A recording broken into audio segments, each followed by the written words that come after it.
It has really tickled so many Kenyans that a member of parliament called Ichungwa, who is also the majority leader, has allegedly said that President Ruto no longer picks his calls.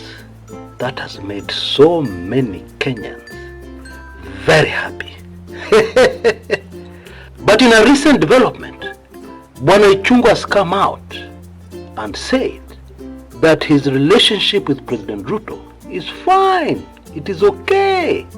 Those are fake stories. Those are rumors. In my opinion, stories are jaba. Why? Because Kimani Ichungwa reminds me of a man called J.J. Kamodo, who was also from Murima and very close to Moi, and what happened to him in the end. You see, all these people close to power, all of them end the same, without exception. Oh yes, you can be sure of that. And therefore, whatever Bwana Ichungwa says, the world can be sure there is a consistency in these matters. We shall look at that very deeply. Welcome to my show today, where we're going to dive into that, amongst other very interesting stuff. Twende kazi.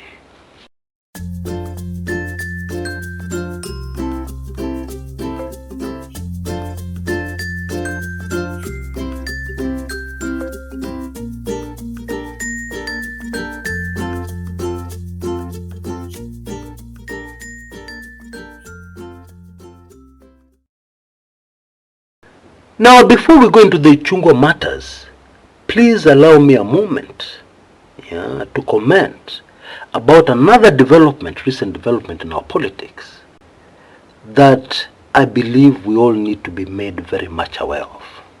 And it came out in a recent conversation I had with one of you. There is an old man called Njiru, who was the press secretary to Mzee Moi, former President Moi. And Njiru is doing something which is not good for the nation called Kenya. Indeed, is doing something that will not stand the test of time. Because what he's doing is something that we can code name rewriting history. According to Bwana Njiru, in 1992, when the opposition looked very strong, the unified opposition of Ford, Moi gave up. And Moi came to Njiru, according to this Mzee, and told Njiru, we are finished. We had better pack up our bags and go. Now already where that story has reached, those who knew Moi, and those who knew how Moi used to operate in those days, already on story ajaba. But let's proceed. And then according to this Mzee, he told Moi, and I quote, we're going nowhere.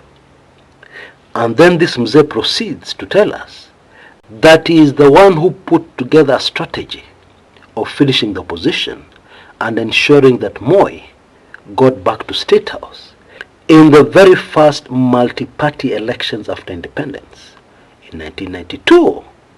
He further says that the return of Kenneth Matiba into the country was an intelligence operation. Okay? And the whole purpose of this intelligence operation was to split the Murima votes and allow Moi to win the presidency. Now, there are very many things which are wrong with that story. Very many. Let's look at some of them.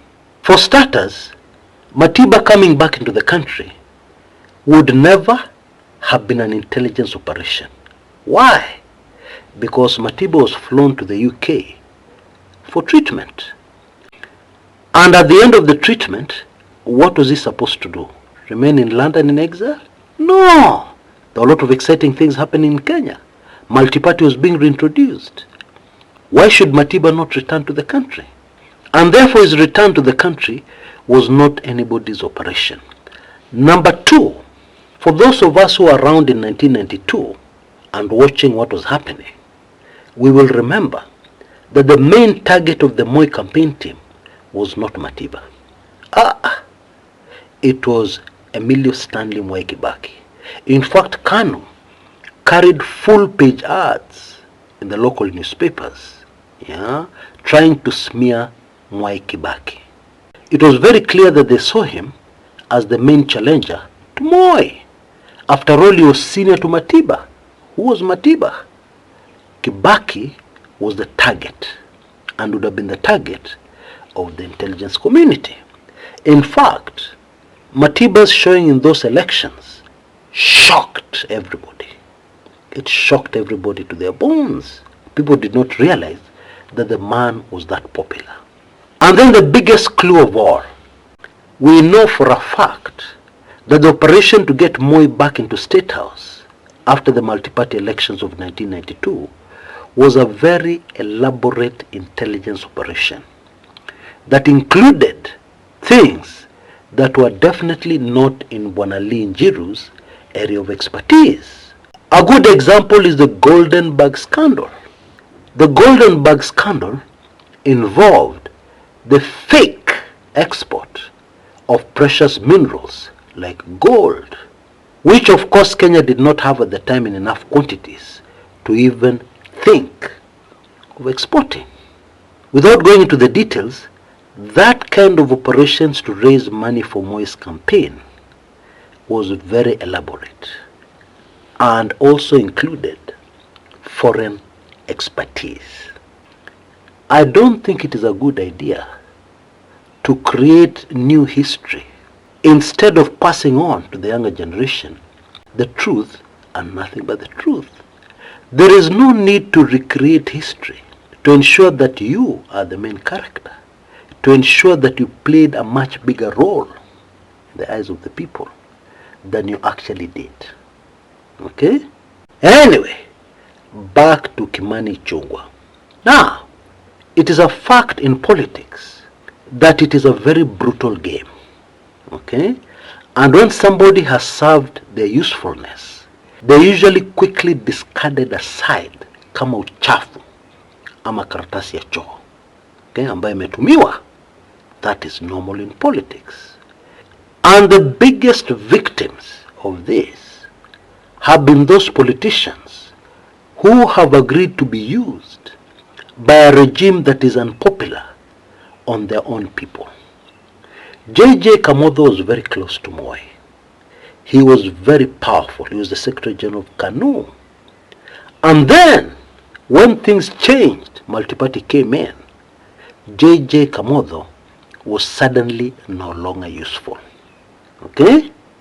And one day, President Moi decided that Uhuru Muigai Kenyatta, a rookie in politics, then, was going to be the KANU candidate in the 2002 presidential elections. And Kamotho heard of this. And he decided, because he was close to Moi, because he had done so much for KANU, he would go and see Moi.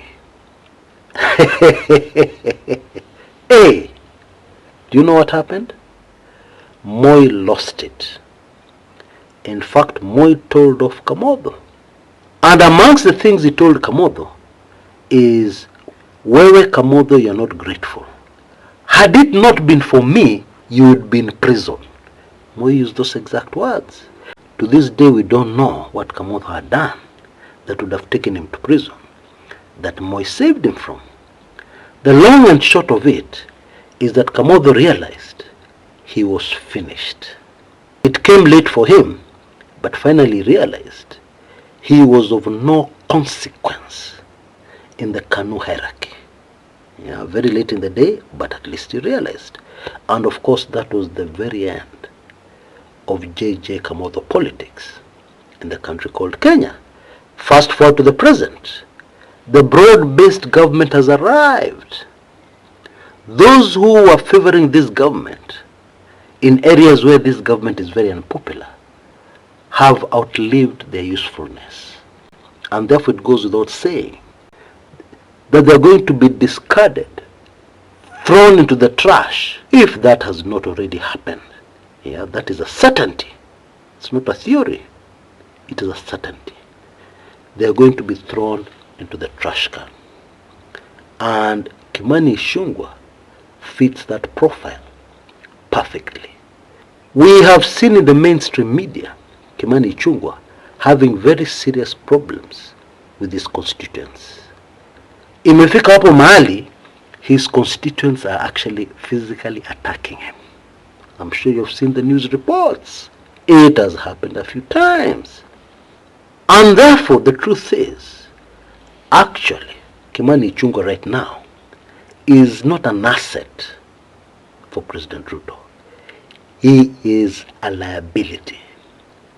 Because every time he stands up to speak, people remember everything that they hate about the Ruto presidency, as opposed to what Ruto needs right now, for somebody to stand up and say good things about him, that will cause people to stop and pause and consider what that person is saying. Somebody like Junet Mohammed, somebody like Raila Odinga, those kinds of people are the ones who are now useful to Ruto. Kimani Ichung'wah has outlived his usefulness. And that is how brutal politics is. Tupende, tusipende. You know, I actually believe very firmly that my latest highly sensitive special report brings out this very clearly. The reason why Rigathi Gachagua is feared. And it gives details. It's not just stories. It gives details and evidence and certain incidences that have happened behind the scenes that are affecting what we are seeing. And I am also very sure, guaranteed, that hakuna mtu angejaribu kuguza Rigathi Gachagua. Okay? Because our government is powerful. It can use force. It can seal off roads. And make sure that they arrest somebody, if that's what they really want to do. But they did not do that. And that should be a mystery to many Kenyans. But not those who managed to go through this highly sensitive special report that lays it bare. Now you have a small window of opportunity for the next 48 hours only, strictly. The price is only Kenya shillings 1,999. You can see details on your screens right now. Please rush to avoid disappointment. Okay? Until next time, this is Chris Kumekucha.